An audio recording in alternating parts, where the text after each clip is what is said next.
नहीं, देखिए उसका कारण है, आप देख सकते हैं कि जब वहाँ जो कानून व्यवस्था जो चीज़ है, कानून व्यवस्था नाम की, उस पर कोई भी इस पर ये लोग कुछ नहीं कर रहे हैं।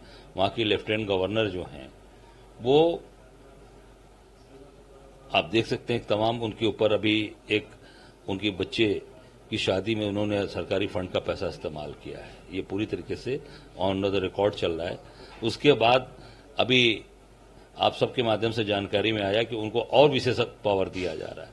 तो जब ऐसे जो जिनके पास कोई क्षमता नहीं है काम करने की, जो चुनाव प्रचार में क्यों लगे रहते हैं, जो काम करने की जिनके पास दम नहीं है, उनको आप बैठा देंगे तो वो मैं समझता हूं कि वो संभाल नहीं पा रहे हैं।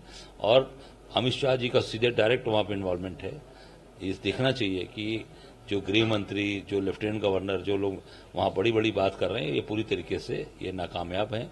इनको कहीं पर भी जो चीजें करनी चाहिए, लगातार हमारे नौजवान, हमारे भाई बंधु, हमारे बच्चे शहीद हो रहे हैं, इनको कोई फर्क नहीं इन लोगों को पड़ता, क्योंकि ये लोग तो कोई इनकी सेना में है नहीं।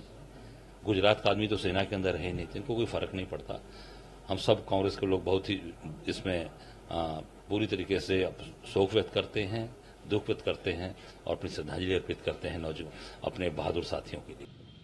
और हम लोग तो कह रहे हैं मोदी जी से, देश की सरकार से, आप आतंकवाद पर राजनीति मत करिए, आतंकवाद पर करारा हमला करिए।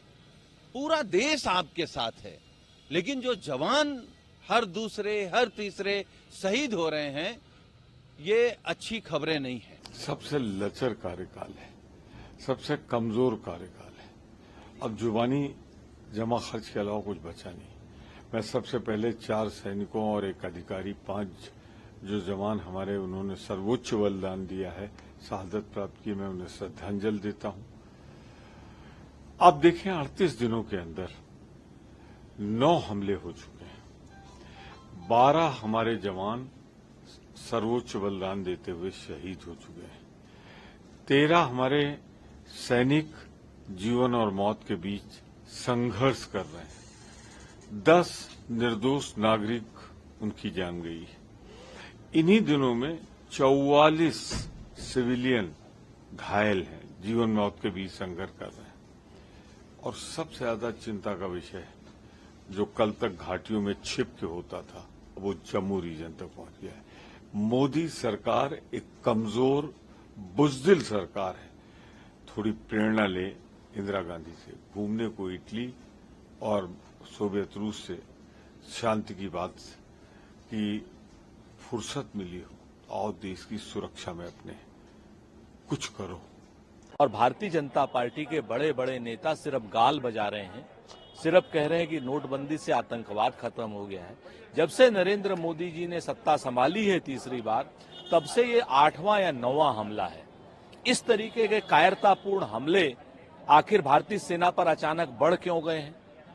क्या नरेंद्र मोदी जी की सरकार कमजोर हो गई है, या नरेंद्र मोदी जी की सरकार आतंकवाद को सक्षम जवाब देने में अपने आप को असक्षम पा रही है?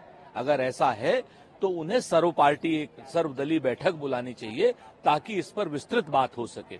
जिस तरीके से आतंकवादियों के हौसले बुलंद हैं जम्मू कश्मीर में, वो अत्यंत चिंता का विषय है। और भारतीय जनता पार्टी दुर्भाग्य से उस चिंता को दरकिनार कर रही है, हमारा ये मानना है। प्रधानमंत्री जी कैपिटलिस्टों की शादी में तो घूम रहे हैं, लेकिन सेना की इन्होंने कोई भी कोर कमांडर्स की अभी तक बैठक नहीं ली है।